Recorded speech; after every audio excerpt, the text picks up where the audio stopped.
the fascinating and ever-changing world of agriculture. Let's hit the road here in Georgia and meet the farmers, producers, makers, and bakers who keep us all fed and keep us coming back for more. Straight ahead at the Fork in the Road.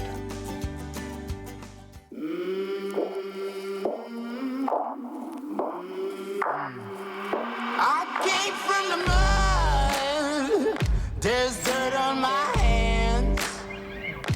Strong like a tree, there's roots where I stand.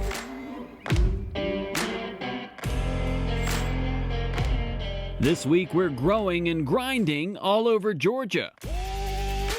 From fruitful hibiscus creations in Lithonia and an oyster mushroom growing couple in Gainesville, to a grinding business that boasts natural nuts and buttery fashion.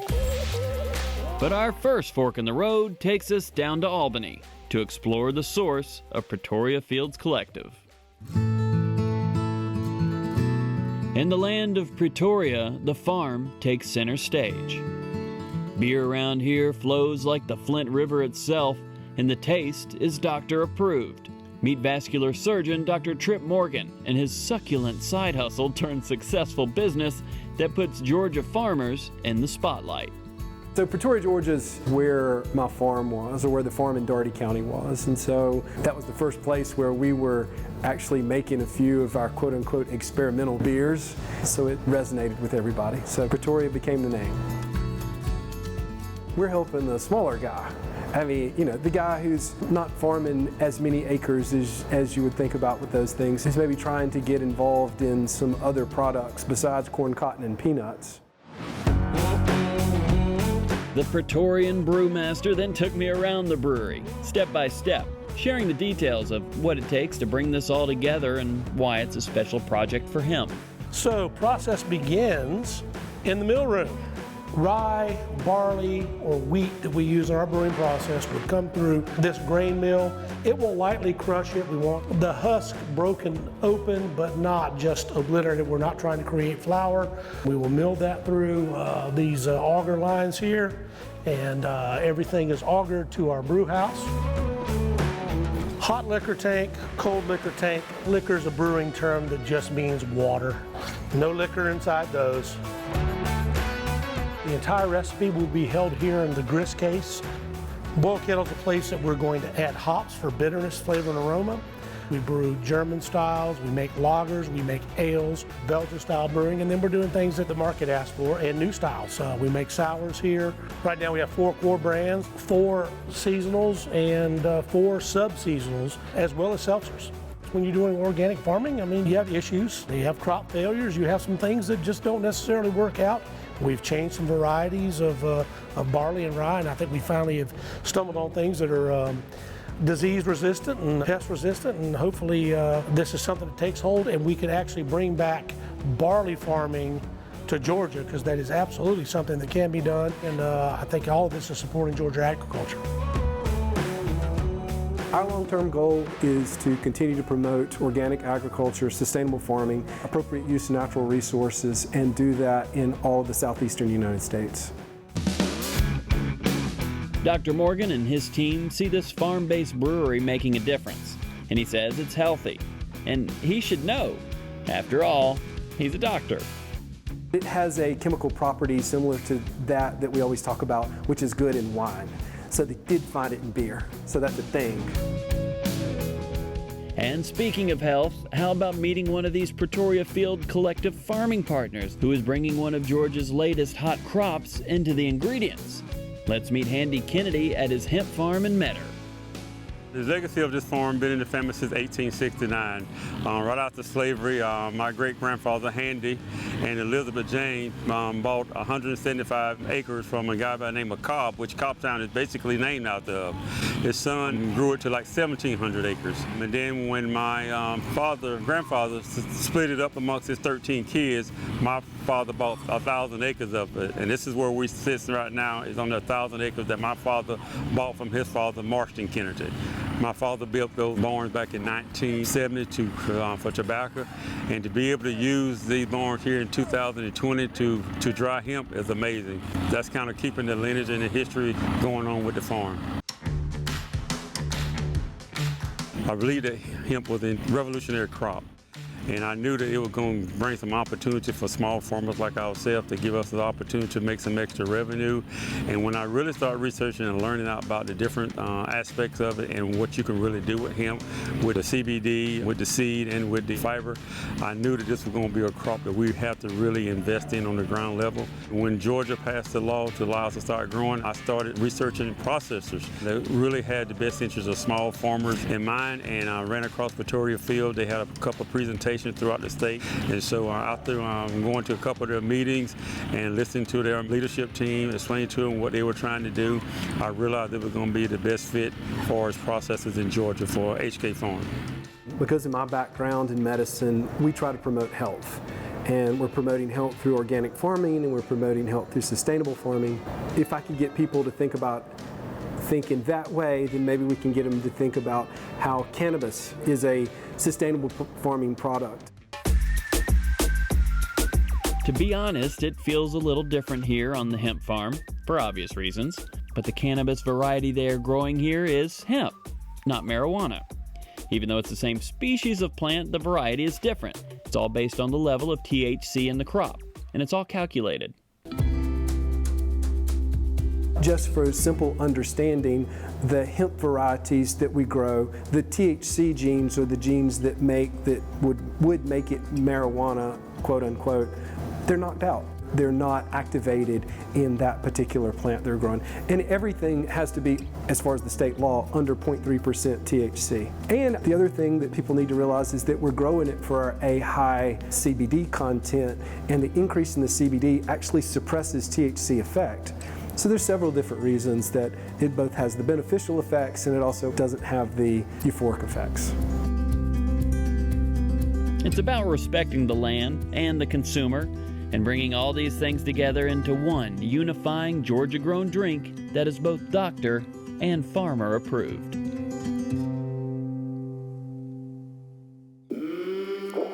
From the Pretoria fields to the pride of Lithonia, where a creative family has tapped into a magic variety of hibiscus creations.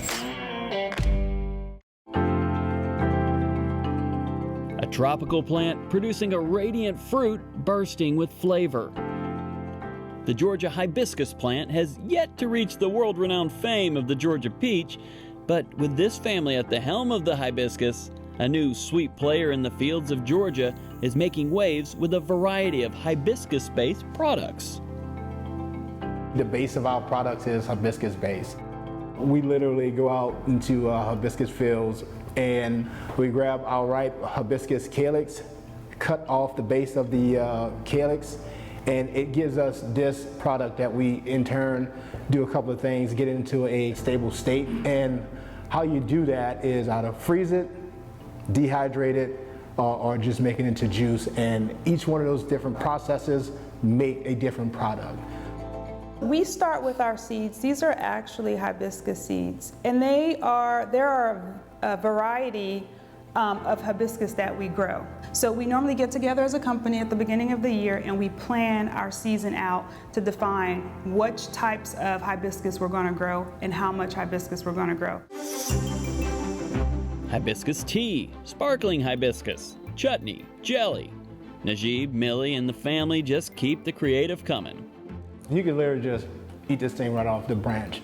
It's been known to have, they call it the Florida cranberry, so it has a tart taste to it. We marry up the hibiscus with the leaves, and it almost like settles that taste off, that tartness off just a tad bit.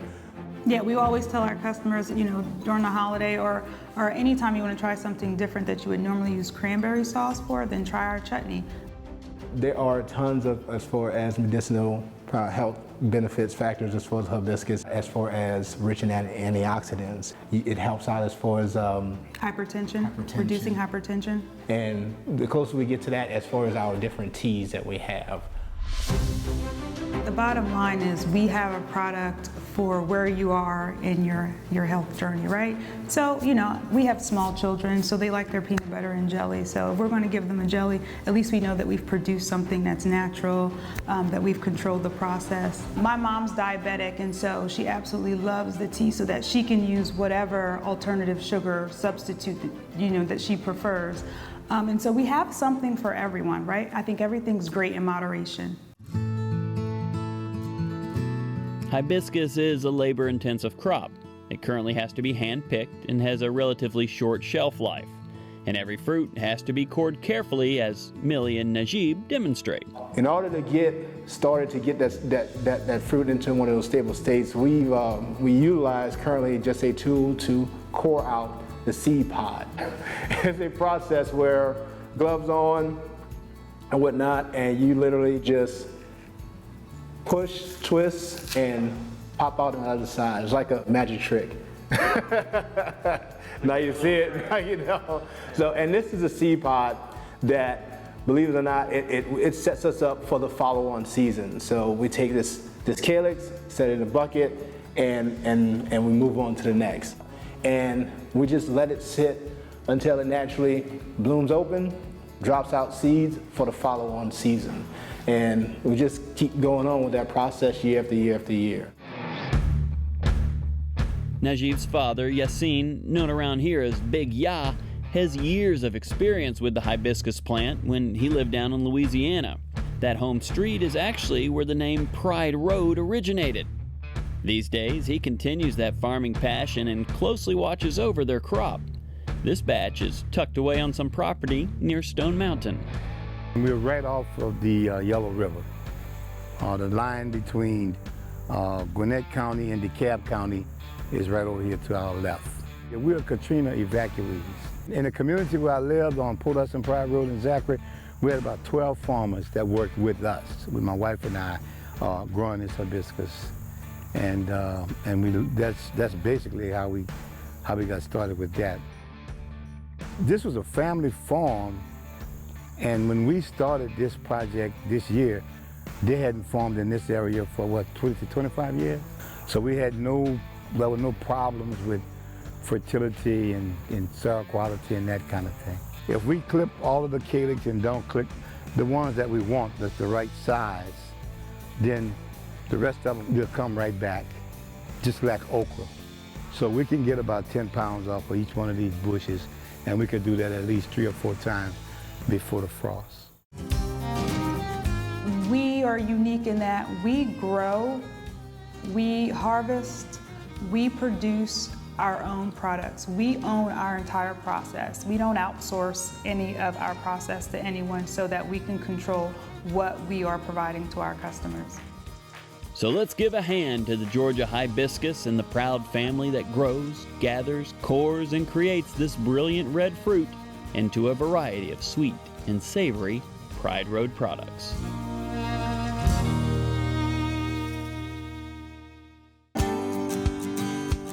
Let's now take the fork in the road that leads us up to Gainesville, home to the tasty and artistic green box mushrooms. The blue light creates more than a relaxing mood.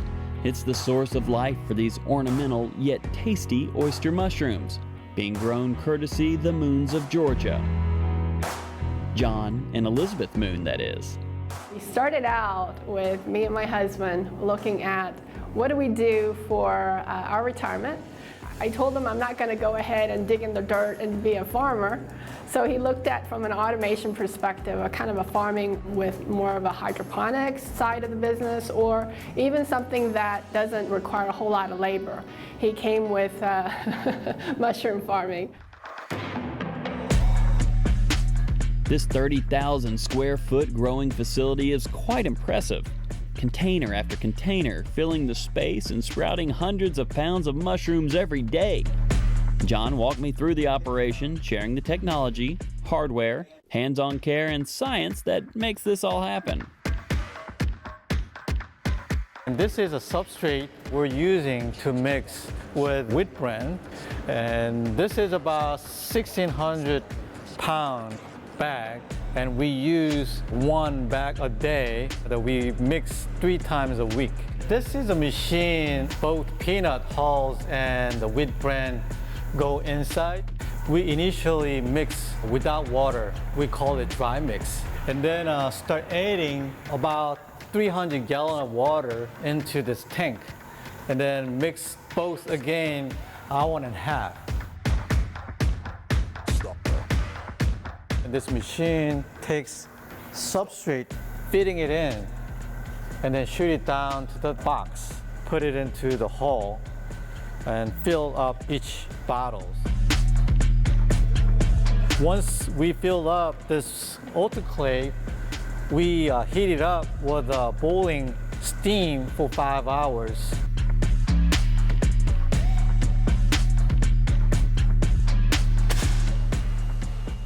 After 45 days of inoculation, the bottle transport to here and get ready for the growing.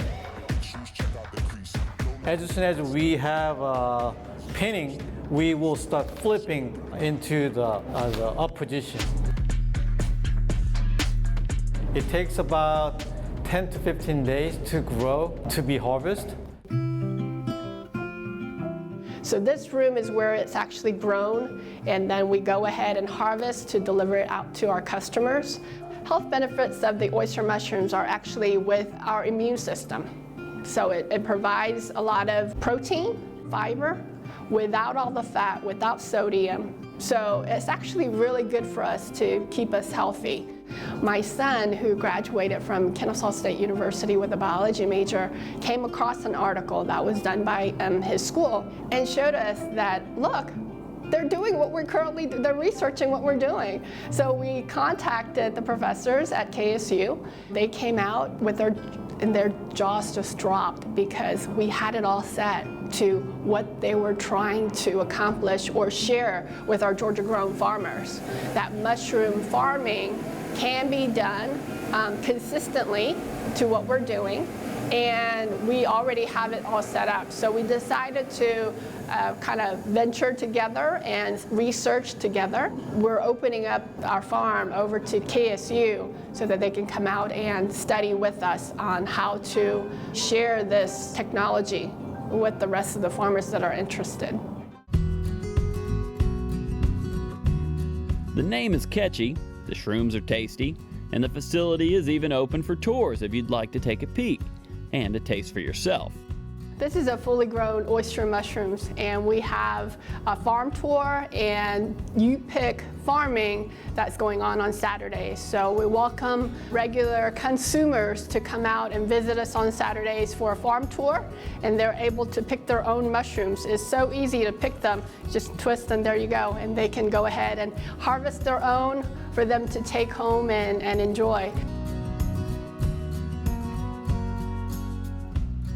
Our pride is the fact that we're actually able to create and incept from being born in Georgia to fully Georgia grown. And that's the beauty of our farm. A sublime, shroomy goodness grown and raised by the moons of Gainesville, Georgia.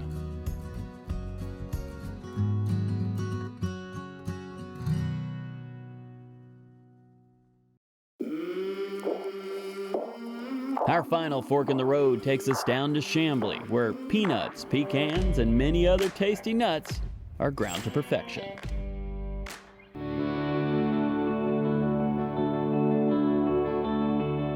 So how can something so creamy, at times crunchy, and always tasty, be so incredibly healthy? Well, that's a family secret, but Jamie Foster and her husband Harry are at least willing to share. Introducing the Georgia Grinders. We founded Georgia Grinders back in 2012, and essentially it's a tribute to my grandfather and his innovation towards health and wellness. He started making almond butter back in the 1970s before people really knew what almond butter or nut butters were, except for the obvious peanut butter. And this is what I grew up eating. He took a lot of pride in shipping it all over the country to his kids and grandkids. He was actually predisposed to cardiovascular disease and ended up living until he was 97 years old, and attributes his longevity to clean, simple eating and health and wellness. We eat, drink, and sleep on nuts. I mean, we think about it all the time. It's always there. That is a little, sometimes we're like, okay, we're not talking about work today, but for the most part, we get, it does great, and we're good yin and yang.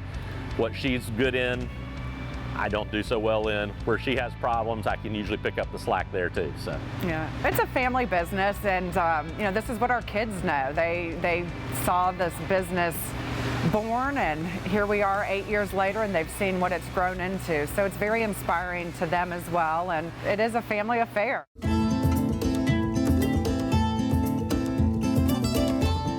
we started in 1,000 square feet. We're now up to about 15,000 square feet. It has lots of room to grow and change. We can do basically anything we want to. Being small means you're nimble, so that we can move and go in between different nuts. We can try and experiment with different things, small batches. In addition to doing peanut butter, which obviously Georgia being known for peanuts, Georgia's also the nation's largest producer of pecans.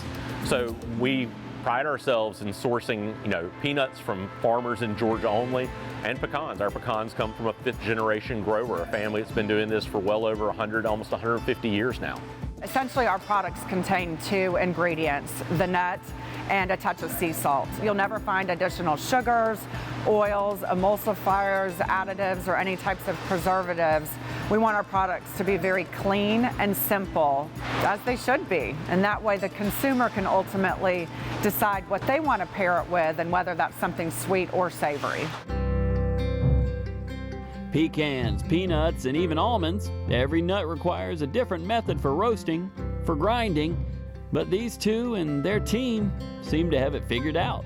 So at Georgia Grinders, we make all kinds of small batch handcrafted nut butters, everything from almond butter, peanut butter, cashew butter, pecan, hazelnut, and each nut has a different property based on size, shape, moisture content, all of which is affected by the roasting process and ultimately the grinding process. But that's what we do extremely well here is we roast everything in-house and have identified the perfect roasting time so that the oils are released and are ground perfectly when grinding. We focus on producing 1 nut butter at any given time. So as you can see right now behind us, Nate is roasting peanuts today. They go through a cooling process and then are immediately ground.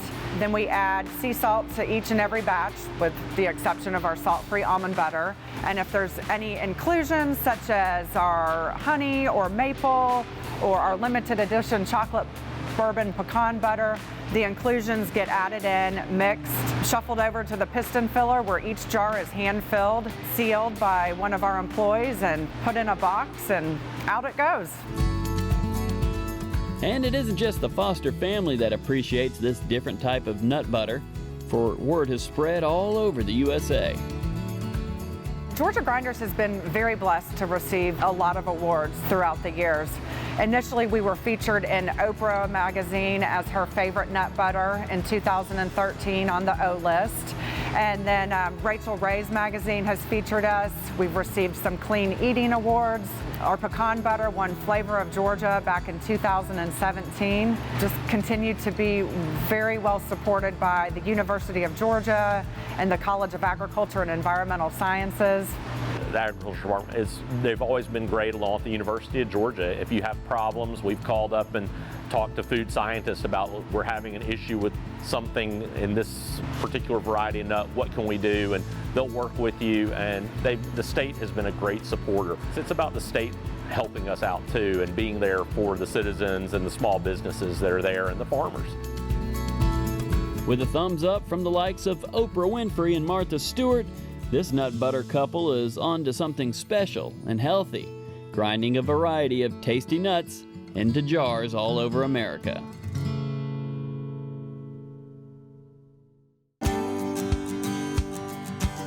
So from ornamental mushrooms and fruity hibiscus to Georgia Grinders and a brewery in the fields of Pretoria, this fork in the road has taken us along the right path. I'm David Zelski. See you at the next Fork in the Road.